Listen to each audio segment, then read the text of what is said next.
AC 2 rəqəmli ədədi ABC 3 rəqəmli ədədin 12%-nə bərabərdir. BA üstəgəli BC cəmini hesablayın.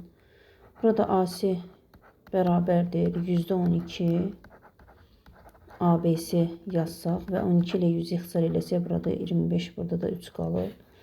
Deməli, AC 3 ilə mütənasibdir, yəni 3K yaza bilərik. ABC isə 25K ilə mütənasibdir. Əlbəttə ki, 2 rəqəmli ədədi 3 vurulsun, nədən almaq olar? Yəni 3-ü 4-ə vura bilərik. 4-ə vursaq eləyər 12 və bunu da 4-ə vursaq 100 eləyər. Lakin burada rəqəmlər uyğun gəlmir. Yəni mərtəbə toplananları cəm şəklində yazmaq biraz vaxt ala biləcəyi üçün daha qısa yola gedə bilərik. 1, 2 və 1, 2 artıq burada 0 alınır. Deməli 3 mislini götürək. 3-ün 3 misli burada 15 yaza bilərik.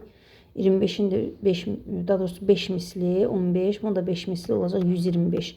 Bəli, burada A1, C5 olur. Burada da yenə A1, C5 olur. B də 2-yə bərabərdir. Deməli, A-nı 1, B-ni 2, C-ni də 5 götürə bilərik. Və BA üstəgəl BC lazımdır. Yəni 21 üstəgəlinsin 25, 46.